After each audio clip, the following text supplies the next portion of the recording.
Bueno, para comenzar este capítulo en 3 minutos o menos de los conceptos más básicos que pueden ayudarnos a nuestro capítulo 6 del libro de Tomasi, que trate sobre la modulación angular. En este caso podemos empezar con lo más básico. ¿Qué es la modulación angular?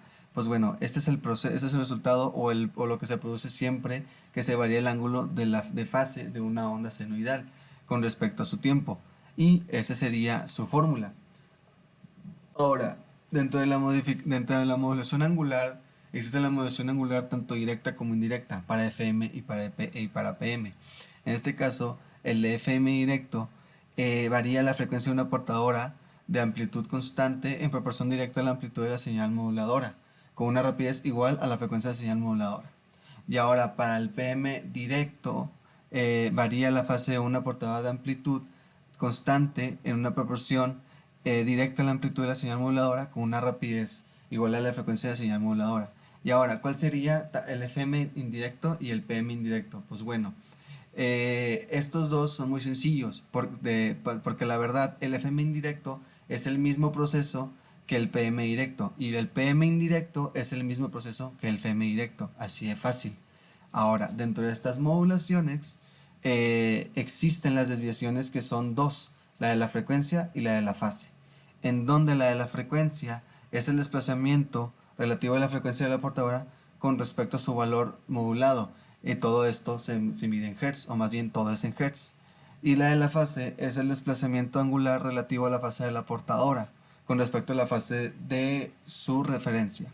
Y todo esto en radianes. Ahora también unos conceptos que compilan con todo lo anterior son cuatro, que es la fase instantánea, su desviación instantánea de fase, la frecuencia instantánea y la desviación de frecuencia o la desviación instantánea de frecuencia, en donde la fase instantánea representa o es la fase precisa de la portadora y la desviación instantánea de fase representa el cambio instantáneo de la fase de la portadora e indica cuándo está cambiando respecto a su fase de referencia. Ahora bien, ¿qué es la fase de frecuencia? Pues o más bien, ¿qué es la frecuencia instantánea? Una disculpa. Esta sería la frecuencia precisa de la portadora y aparte, matemáticamente este representa o es la primera derivada de la fase instantánea. Y la desviación instantánea de frecuencia igualmente ese es el cambio instantáneo de la frecuencia de la portadora. Y también es o representa matemáticamente la primera derivada de la desviación instantánea de fase. Y bueno, para completar esto, existe algo que llamado sensibilidad de la desviación, que son las funciones de transferencia de salida en función de la entrada de los moduladores, y que estos producen la relación entre qué parámetros de este cambia con respecto a los cambios especificados de la señal de entrada. Ese es el tanto para un modulador de frecuencia y fase, donde su funcionamiento con un modulador de frecuencia son los cambios que se dan de la señal de salida, con respecto a los cambios de la amplitud del voltaje de entrada.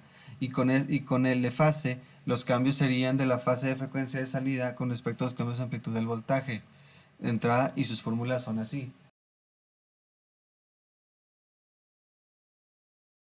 Tenemos nuestro concepto de índice de modulación, donde este se puede aplicar tanto para FM como PM, y este se mide en tres niveles. El bajo, que es menor a un radián, el alto, que es igual o mayor a 10 radianes, y el mediano, que es entre 1 a 10 radianes. Y este, tanto como se mencionó, sirve para FM y PM. Bueno, pues para M prácticamente es proporcional a la amplitud de la señal moduladora independientemente de su frecuencia. Y para FM es directamente proporcional a la amplitud de la señal moduladora e inversamente proporcional a la frecuencia de la señal modulada. Y esto sería todo sobre los conceptos básicos del capítulo 6. Muchas gracias.